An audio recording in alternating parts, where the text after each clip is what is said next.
ఇదిగోండి గారెల పిండి రెడీగా పెట్టుకున్నాను. మీకు ఆవళ్ళు వేసి నేను చేపిస్తాను. ఇదిగోండి మజ్జిగ చూసారుగా. ఇదిగోండి తాలింపులు అయ్యి ఏ రకంగా చేసుకోవాలి నేను అన్నీ చేపిస్తాను మీకు. ఇదిగోండి ఆయిల్ వేడెక్కిపోయింది కదా. ఇప్పుడు నేను గారెలు వేస్తున్నాను. ఇందాక మీకు చూపించాను కదా పిండి. ఇదిగోండి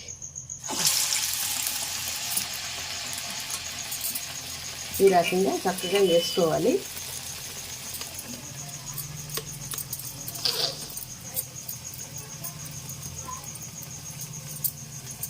ఇలా వేస్తానండి నేను, గుడ్డ పెట్టి వేస్తాను. కొంతమంది మైదా సంతో కూడా వేసుకుంటారు.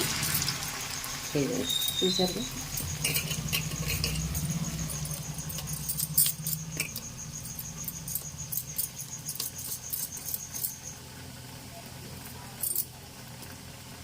ఇదిగోండి చూసారుగా చక్కగా ఈ రకంగా గారెలు వేసిస్తున్నాను. అది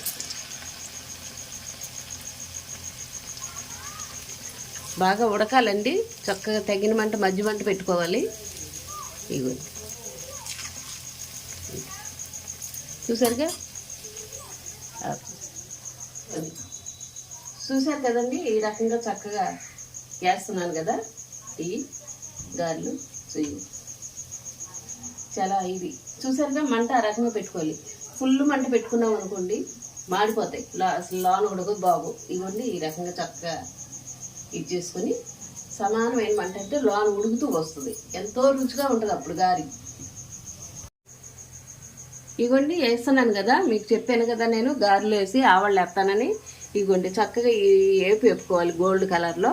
మనం ఆవళ్ళు వేస్తున్నాం కాబట్టి దీంట్లో వాటర్లో ఇలా ముంచి ఇది ఇలా ముంచేసి చక్కగా ఇదిగోండి ఇప్పుడు మజ్జిగలో మనం ఇలా వేసుకోవాలి, ముంచేయాలి. అప్పుడు బాగా పట్టేస్తుంది అనమాట. చూసారుగా ఆల్రెడీ చక్కగా ఇగోండి చక్కగా ఎంత ఉబ్బుతున్నాయో చూసారా. ఇలా వేసాను నేను ఆల్రెడీ. చూసారుగా ఇదిగో ఎంత ఇదిగోండి చూసారా ఎంత బాగున్నాయి. నోరు ఊరిపోతుందా మీకు? ఓకే ఇదిగోండి పెరుగు ఆవిడ ఈ రకంగా చూసారా ఎలా ఉన్నాయో, ఎంత కలర్ఫుల్గా బాగుందో చూసారా. సూపర్గా ఉంటుందండి. ఈ రకంగా మీరు చేసుకుని నేను అన్నీ వివరించి దాంట్లో పెద్ద వీడియోలో పెట్టాను కదా, చూసారు కదా. ఈ రకంగా చేసుకొని లైక్ చేయండి, షేర్ చేయండి, సబ్స్క్రైబ్ చేయండి.